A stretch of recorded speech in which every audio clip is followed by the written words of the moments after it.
So here she is. We've got her back at the DS Motorsport workshop. Going to get her up on the ramp, have a little look, see if it's as good as we thought. First impressions aren't too bad actually. We know about a lot of the rust, we know about bits and pieces. We've also had our resident expert come in and have a look, John from Coventry Classic Minis. He's been able to point out a few of the bits on it that are not original. It has obviously had welding, as they all do. There are a few parts on it that are later model, but not too much of a problem. So let's get it up in the air. I'll go through a few of those bits with you.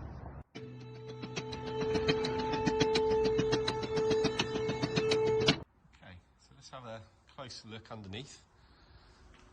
See, it's been built as a rally car, so we've got a sump guard on it. It's had a few strengthening plates here. I'm told these aren't that original. But everything's there. John tells me that the front end might be a later Mark II piece, and certainly if we look in the wing, the grille there, I don't know if you can see that, has been put through probably to aid cooling. It should have been a slatted piece, but the sills are the correct ones despite extra strengthening where the cage has been put in, but nothing that's too difficult to reverse. Door's pretty snotty, to be honest, and some nasty repairs, but fortunately the heritage panels are all available for this now. Underneath, floors are being welded in, not too bad. Sure we can do a nicer job of that, but they're actually pretty good. They'll suffice. It's been jacked pretty nasty there, but actually if you have a look, it's quite solid as these go. So it's got the twin tanks, it's got twin regulators, twin pumps.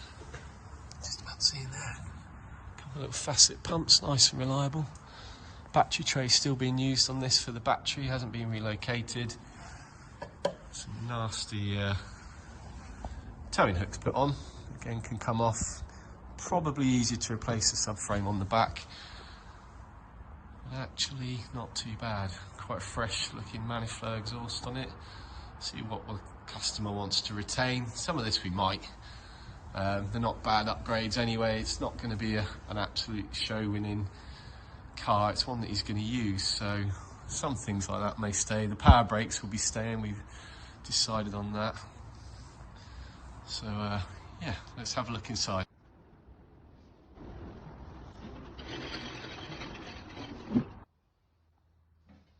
These chrome bumpers have certainly seen better days, but they are the correct ones for the car. An option is we could send this to a chap we know. His name's Alec. Honest Cairns, does an amazing job with some chrome work. You can get these looking as good as new, but we'll have to weigh up the costs on whether we do actually buy new. You can buy stainless for this quite cheap, have it polished to look just as good, but it might be nice to do these bumpers original. So the same at the front. I'm not sure that the overriders and bits are original, that's how it would have been. Same with the chrome trim as it comes up around here. Might be we retain it, there might be guys out there know better. Be interesting to know, let me know. But it might be we try and restore these if the cost isn't too prohibitive, but we shall see. These are certainly going to go, they absolutely wouldn't have been there inside the glass bonnet. If anyone wants it, let me know. We're going to get the steel one. Luckily the hinges are still in there for us to go back on it. These are quite worn, the pins inside. So again, it's not, might be easier, cheaper to replace them. Luckily all the parts are available for this, but as you saw in the earlier video, things like the piano hinges are there, worth an absolute fortune. Nice to retain that, absolutely. And all of these seem to be working. I think we've got one missing a button. The others over here, all present and correct. Bits to go from here, none of this original. Again, we'll stick it all up for sale, I'm sure somebody will want it. That's the same with the seats and the safety devices cage. Doesn't look like this car's done a lot of rallying in its time. It's in quite good shape, the seats barely, a few marks on them, a little bit of fade, but other than that they're quite good. Boot's pretty rough, might be that we change that, but we're going to get the whole car blasted. It's a chap called Gavin over in Wolvie. He has a booth where we can blast this car entirely and we can see what these scabby bits and what these arches are hiding. So we're going to strip the car. So keep an eye out for that video. We're going to stick it on a time lapse, and we're going to strip the car down all in one take. See how quick we can do it. Should be interesting to look at. Boots had the twin tanks, so you would have spotted a couple of fillers on it. It looks like we've got a larger tank on the one side to the other, so I think this might be a 7.5 gallon tank, a 5 gallon tank. I think originally it would have had a 5 gallon over there, but obviously rallying, maybe endurance rallying they plan to do with it. We've put the larger tank in there and also the additional tank. As you saw from underneath, it's got the twin pumps and regulators, and inside there's actually a little switch from one tank to the other. So originally when they did this on the other cars, they would have probably shared all the same pipe work and such. You just fill them up and they'd go down together, but on this car you actually switch from one tank to the other. I think we might see about keeping one tank, probably the 7.5, and leave it in there because it's on the correct side.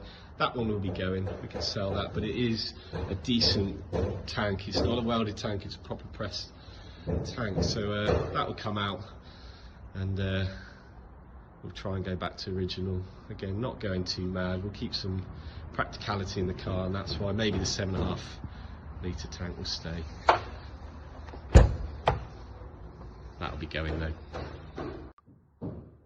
We had a quick look in here earlier.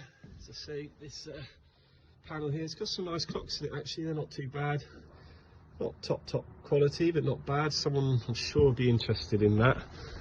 I believe being 130 mile/hour clocks, that's probably Cooper S. Again, we'll try and probably replace that. We'll be removing all the cut-offs and bits and pieces, getting rid of these horrible anodised pedals. We're going to have a little bit of work to do here. You'll see certain bits have been welded up for rallying purposes. So we've got a bit of going backwards to get it right. I believe there's like a little cardboard panel actually would have sat there. Cage will come out, any extra map lights etc. all coming out, but yeah, it's not too bad. Under the carpets,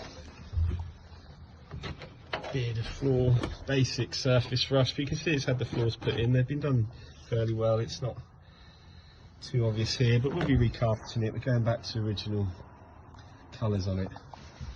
So a bit to do in here, but actually not so bad. Let's have a look under the bonnet. So as you can see from the video I did at the auction house, it's actually quite nice in there, nothing majorly rusted, no big problems on the bulkhead. The arches all look okay.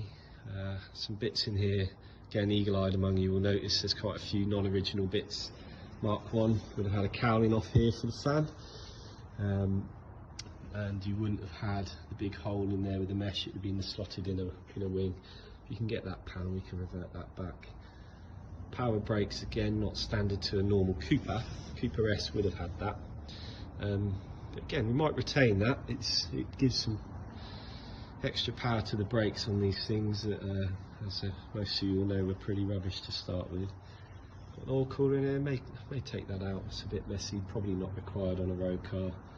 But the engine's actually really sweet, runs nice, needs a good deal of choke, so there's some setup to sort it. It's had these little filters stuck on it, but it runs really good. So, do you want to hear it? Let's fire it up. There we are, fuel pump's priming. Little choke.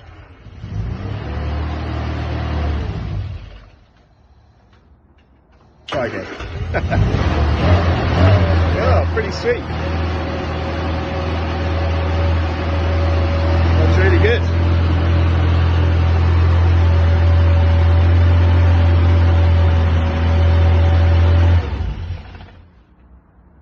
I have to say, after a quick little inspection, I'm quite happy with that. Could be a lot worse. You know, we've had a look over it. We know what we've got to do. Customer, we've had a little chat about it now. We know the direction we're going to go with it. And it's going to be fairly original, but keep some of the good bits, and we're going to get started pretty soon. So keep an eye out for the video where we strip it down. Like I say, we're going to try and time lapse it, try and smash it out in one day, 2, 3 of us on there, label everything up neatly, work out what we're keeping, what we're not, and get it off for blasting, get it absolutely stripped back down, absolute bare metal, and get it in a quick coat of primer, get it repaired, change whatever we need to do, and get parts ordered. Not easy to find stuff for this. We're going to be looking for a proper Mark 1 Cooper interior. If anyone's got one, give me a call. We're looking for one, and if you're interested in any of the bits that I told you about, let me know. All right, see you soon.